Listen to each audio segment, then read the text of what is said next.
Nömrəli sualda 3 tapşırığın izahına baxacağıq. 19, 20 və 21.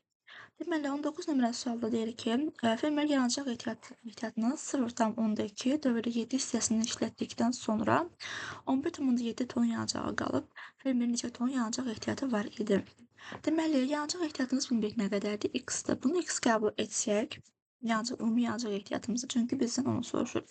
Bu qədər hissəsini işlədib. Deyir ki, 0,2 dövrdə 7 hissəsini işlədib. Deməli, hər hansısa bir yanacağın neçə hissəsini işlədib deyirsə, deməli, yanacağı vuracaqsınız ümumi hissə göstərilən ədədə. Deməli, baxaq gör neçə hissəsini işlədibdir. Deməli, X vurulsun, biz deməli, bu kəsrə sadələşdirsək, 27 çıxılsın 2 bölünsün 90 bərabərdir. 27-dən 2 çıxsaq eləyəcək neçə? Deməli, 25 X bölünsün 90. Hər tərəfi deməli 5-ə ixtisar aparsaq, sürət və məxrəci də 5-ə ixtisar aparsaq, sürətdə 5x qalır, 90-ı da 5-ə bölsək, burada da 18 qalır. Deməli, bu qədər 18-ə 5x hissəsini işlədibdir. Bizdən də 11,7 ton yanacağı qalıb. Deməli, ümumi yanacağımız nə qədərdir? X yanacaqdan 18-də 5x-imizi işlədibdir. Gör necə ton yanacağımız qalıbdır. Ümumi ortaq məxrəc 18 gəlsək, X-in də məxrəci 1-dir. 1-dən 18-ə ək yox, 18-in özünü tapacaq. 18-i deməli 1-ə bölsəz 18 burada, 18-in 18-ə bölsəz 1 qalır. 18x-dən çıxsaq x-i bərabərdir, daha doğrusu 5x-i 18-dən 5 çıxsa 13x bölünsün, 13x bölünsün 18. Bu qədər ton yanacağımızsa qalıbdır. Niyə görə biz qalan yanacağı tapdıq? Çünki bizdə bu şərtdə deyilir ki, 11,7 ton yanacağımız qalıb. Yəni, bu qalan yanacaqla, deməli, ümumi verilən yanacağı biz bir-birinə bərabər etməliyik. 11,7-ni biz bir-birinə bərabər edəcəyik və oradan x tapmalıyıq. Yanacağı soruşur bizdən. Deməli, bunları da çevirsək, 11-i deməli 10-a vurmalıyıq və toplamalıyıq sürətlə. 11-i 10-a vuranda 110, 110 üstəgəl 7 eləyəcək nə? 117. Deməli, 117 bölünsün 10. İndi çarpaz vursaq, çarpaz necə vurur? Baxın bu formada. Yəni, 13x vurulsun 10 bərabərli bu formada da vursaq, 18 vurulsun 117. Buradan x-imiz nəyə bərabərdir? Buradan x-i saxlasaq, deməli 18 vurulsun 10 bölünsün 13 vurulsun 10-a. Deməli, 13 vurulsun 10-a. İxtisarımızı aparaq görə nə ilə nə ixtisar edib? Burada da 117 düzdür, 17 yox. Deməli, 117 ilə 13 ixtisar gedir, qalacaq 9. Hər tərəfi 13-ə bölsək, kəsin sürətini və məxrəcini 13-ə böləndə burada 1 qalacaq. 117-ni də 13-ə bölsək, burada 9 qalacaq. 1-i 10-a vursaq 10, 18-i də 9-a vursaq, başqa ixtisarımız getmir. Deməli, 18-i də 9-a vursaq eləyəcək, deməli, 162. Mən niyə burada 10-u ixtisar eləmədim? Burada 18-dən 10 əksində qalsa 2 ixtisar gedir. Amma niyə ixtisar etmirəm? Çünki 10-a 100-ə minə bölmək daha rahat olur ona görə. Dedik ki, ədədimizi, kəsirimizi 10-a 100-ə minə böldükdə vergül sıfırların sayı qədər sola sürüşür. Yəni, burada bir sıfırımız varsa, bir vahid deməli, vergülümüz sola sürüşəcək. Cavabımız olacaq 16,2 deməli ton. Yanacaq ehtiyatımız var idi. Bizdən fermerin neçə ton yanacaq ehtiyatı olduğunu soruşur. Yanacaq ehtiyatımızı biz əvvəldən x qəbul etmişdik. Bu formada tapırıq. Sonra keçək digər suala. Deməli, 20 nömrəli sualda deyir ki, Katya çayın axını ilə deməli, t bərabərdir. Çayın axını ilə 1,3 saata S bərabərdir 36 kilometr yol gedir.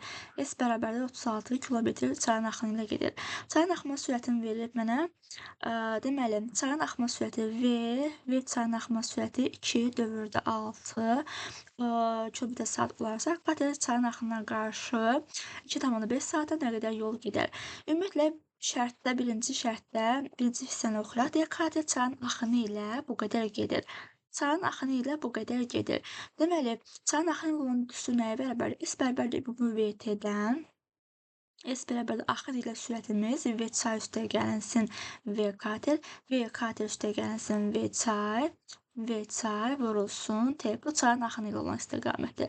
Çayın axınına qarşı isə V kater çıxılsın V çay vurulsun T olacaq. Bu düsturlarda qeyd edərsiniz. Deməli, indi mən çayın axını ilə olan düsturu deyirsə, mən bu birinci düsturdan istifadə edəcəm. Deməli, Katya çayın axını ilə Çayın axma sürətini də mənə verir. Çayın axma sürəti yəni baxın budur. Deməli, daha doğrusu bu Katyanın axma sürətidir, üzr istəyirəm. Bu Katyanın axma sürətidir və Katya yazıla bilmir. Əslində çayın axma sürəti budur. İndi, Katya çayın axını ilə 1,3 saata, yəni T bərabərdir nəyə? 1,3 saata 36 kilometr yol gedib. S-imiz nədir? 36 kilometr yol gedibdir. Deməli, çayın axma sürətini verib. Çayın axma sürətini verib, amma Katya ilə verməyib, ona görə bilmirik. Çayın axma sürəti nə qədərdir? 2,6-dır. Zamanı nə qədər verib? 1,3 veribdir. İndi mən burada nəyə tapmalıyam? Katya'nın sürətini tapmalıyam. Baxın, burada Katya'nın sürəti yoxdur. Tapaq bunları. Deməli, 36 bərabərdir V Katya üstəgəlsin 2 deməli, 2,6. Bu dövrdə 6-dır. 2,6-dırsa 9-da 6 olacaq. Deməli, vurulsun 1,9-da 3. Bu da eləyəcək 3-də 1. Yəni, ixtisarımızı aparsaq 3-də 1 eləyəcək. Burada ixtisarlarımızı aparsaq nə qalır? Hər tərəfi 3-ə bölsək, burada 2 qalacaq, burada 3 qalacaq. Burada hər tərəfi 3-ə ixtisar aparsaq, burada 1, burada da 3 qalacaq. Deməli, 36 bərabərdir V Katya üstəgəlsin.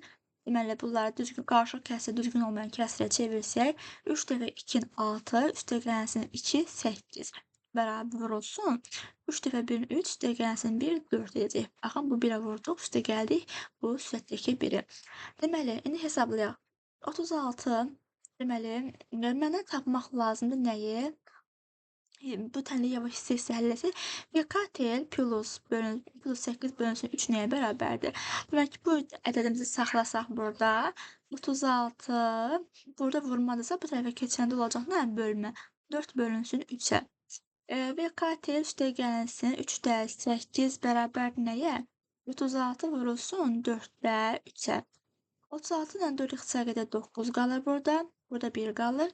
Və Katya üstəgəlsin 8 bölünsün 3. 9 dəfə 3-ün 27. Və Katya bərabərdir 27 çıxılsın 8-də 3-də 8. Deməli, 27-ni mən 3-də 8-i necə yaza bilərəm? Deməli, baxın 8-də 8 bölünsün 3-ü necə yaza bilərəm? 8 3-ün içərisində 2 dəfə 3 dəfə 2-nin 6. Yəni 2,3-də 2 formasında yaza bilərəm mən bu kəsri. İndi deyəcəm nəyə görə belə yazıram. Deməli, 27 çıxılsın 2,3-də 2. Deməli, 27 necə yaza bilərəm? 26,3-də 3 formasında çıxılsın 2,3-də 2. Niyə bu formada yazdım? Həmişə bu tip deməli, tam ədəddən dedik ki, kəsr ədədə çıxanda, deməli, bu tam ədəddən bir vahid çıxırsınız və bu məxrəclə ümumiləşdirməlisiniz. Bax, 3-3-ə bölündə cavabımız 1 eləmir, 3-3-ə bölündə cavab eləyir. 26 üstəgəlsin 1, 27 bizə verir də. Deməli, mən 27-ni bu formada parçalaya bilərəm. Yəni, tam və kəsr hissə formasında yaza bilərəm. Amma məxrəcə uyğunlaşdırmaq şərti ilə. 26-dan 22 çıxsaq, neçə eləyəcək? 24, tamları 1 çıxırıq, kəsirlərdə 1 çıxırıq. 3-dən də 2 çıxanda 1 eləyir. Katyanın da sürətini tapdıq ki, 24,3-də 1-dir. İndi 24,3-də 1-dir. İndi Katya çayın axınına qarşı 2,5 saata nə qədər yol gedər? Bu Katyanın sürəti ilə tapdıq biz. İndi çayın axınına qarşı deyil. Katya çayın axınına qarşı nə qədər yol gedər? S bərabərdir. Axına qarşı gedən yolu soruşur. Yəni, V Katya çıxılsın V çay vurulsun T. İndi hesablayaq. Katya'mızın sürəti nə qədər idi? 24,3-də 1 çıxılsın V çayımız nə qədərdir? Axınına qarşı çayın axma sürətidir. Burada verir 2,6 idi. 2,6-da 9-da 6 kimi yazırıq. Vurulsun. T-miz nə qədər verir? Axınına qarşı 2,5 saata gedər. 2,5 saata gedər. Vəssalam, buradan düstur yazıb yerinə hesablayacaqsınız. Deməli, bax bu məxrəclə bu məxrəci mən eyniləşdirmək istəyirəm. Ona görə də sürəti də məxrəci 3-ə vursam, məxrəclərimiz eyniləşir. Deməli, vursaq neçə elədi cavabımız? Burada 3 elədi, burada da 9 elədi. Bir dəqiqə, düzəldim bunları. Məxrəcimizi eyniləşdirdik. Deməli, 9-da 3 formasında yazdıq. İndi 24 çıxılsın 2, tamları dedik ki 1 çıxırıq. Tamları 1 çıxırıq və kəsirlərdə 1 çıxırıq. 9-da 3 çıxılsın, 9-da 6. Vurulsun, 12 20 üstəgəlsin 5, 25 bərabərdir. 24-dən 2 çıxsaq 22, üstəgəlsin 9. Baxın, böyükdən kiçiyə çıxırdı. Necə ki 6-dan 3 çıxıb 3 yazmırdıq. Eləcə də burada da 6-dan 3 çıxıb 3 yazırıq. Amma necə 3 -3 olmalıdır. Nəyə görə -3 olmalıdır? Çünki böyüyün işarəsini biz həmişə qeyd edirik. Və 3-dən 6 çıxanda, 6-dan 3 çıxanda neçə edir? 3 edir. Amma 6-nın işarəsi nədir? Mənfidir. Yəni bura çıx qeyd etməliyik. Burada da -3. Deməli, vurulsun 25 bölünsün 10-a. İndi baxın, 22 müsbətlə mənfi dedik ki, vuranda müsbətlə mənfi həmişə yan-yana gələndə çıxma olacaq. 9-da 3, ixtisarla isə 3-də 1 qalır. Bu da vurulsun. Bunları da ixtisar etsək, deməli 5-ə 5 qalır. Burada da 2 qalır. 2-də 5 formasında yazırıq. Deməli, 22-ni də dedik ki, yəni tam ədəddən kəsr hissəni çıxanda necə çıxırıq? 22 yox, 21 tam 3-də 3 çıxılsın 3-də 1. Bu formada qeyd edirik. Vurulsun 2-də 5. 21-dən deməli tam hissə bu 21-dir. Bu da tam hissə yoxdur, 0. 21-dən 0 çıxanda yenə də 21 eləyəcək. 3-dən 1 çıxanda 2, bu da 3 olduğu kimi qalır. 2, 5. Deməli, deməli, bunları vuraq hesablayaq. 3, deməli, mən vurma hasildir. Biri deməli qarşılıq ədəddir, biri kəsr ədəddir. Qarşılıq ədəddə mən düzgün olmayan kəsrə çevirməliyəm. Deməli, 21-i 3-ə vuranda 60, deməli 3, 63 üstəgəlsin 2, 65. 65-də vurulsun 5-də 2-yə. İndi yazaq, 3 dəfə 2-nin 6, məxrəclər 1 vurulur, sürətləri 1 vurulmalıdır. 5 dəfə 5-in 25, 5 yazırıq 2 adda, 6 dəfə 5-in 30, üstəgəl 2, 32. İndi 325-i də bölməliyik 6-ya, görə neçə düşür? Deməli, məxrəcimiz olduğu kimi qalır.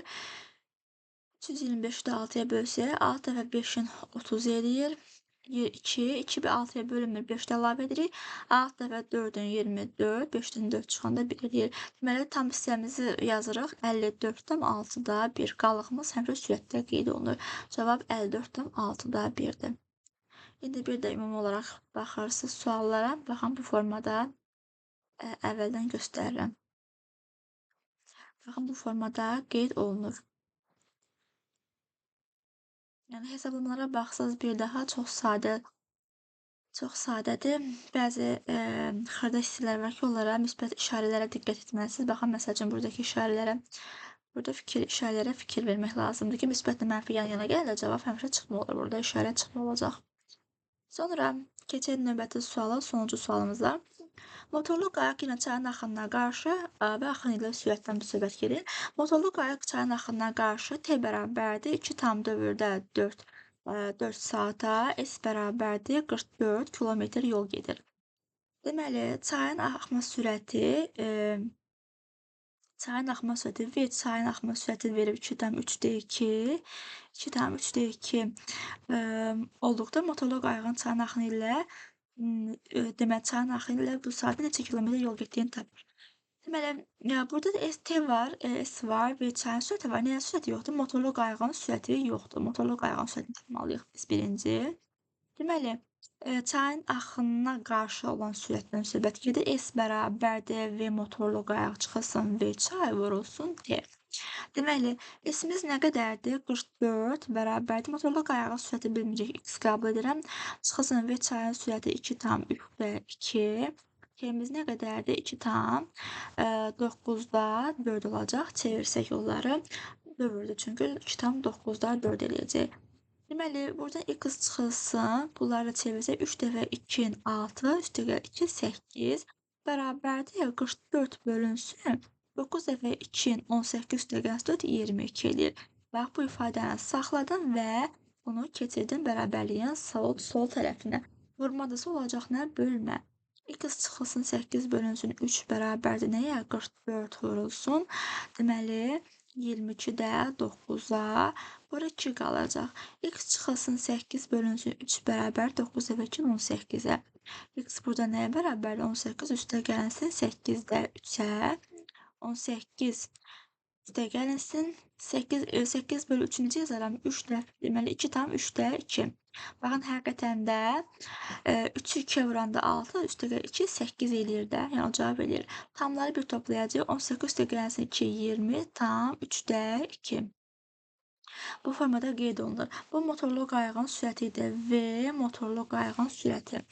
İndi deyir ki, çayın axma sürətini də verib bizə. Motorlu qayığın çayın axını ilə 2,3 saatda neçə kilometr yol gedər? Çayın axını ilə olan sürət və motorlu qayıq üstəgəlsin v çay vurulsun t. Motorlu qayığın sürətini tapmışıq burada qeyd olunub 20,3/2.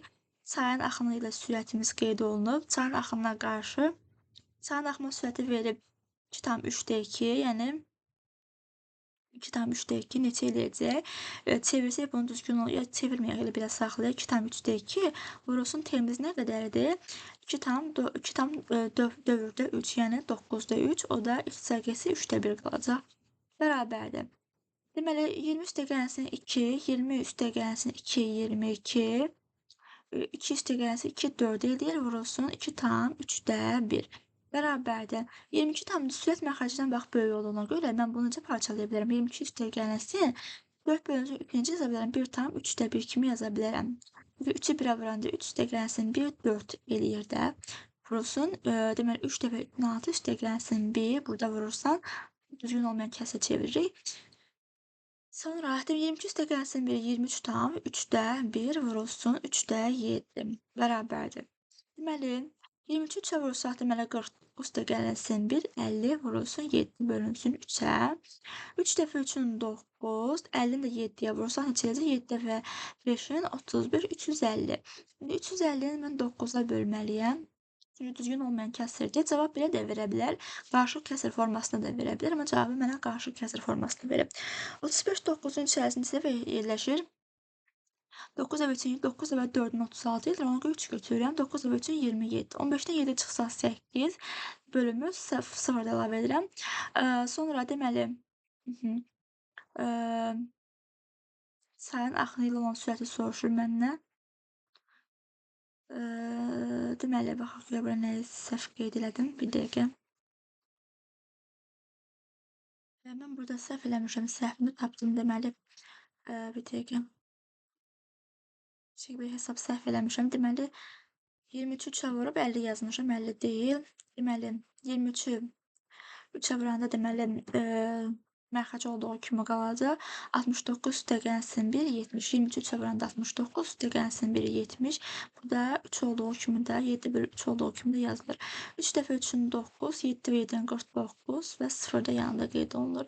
Bərabərdir. Deməli, bu kəsri mən düzgün olmayan kəsrə qarışıq kəsrə çevirməliyəm. 499-un içərisində 9 dəfə 4-ün 36, 9 dəfə 5-in 45, 9-dan 5 çıxanda 4 eləyir. 5 0-a 9-a bölünmür və 0-ı da aşağı indiririk və 49-un içərisində deməli, neçə dəfə yerləşəcək? 9 dəfə 4-ün 36 idi, ondan 6 çıxsaq 4 eləyəcək. Deməli, bu 54-dan burada necə qalacaq? 4 qalacaq. 54-dən 9-da 4 bu formada yazılır. Getdiyi yolu deyir, hesablayın.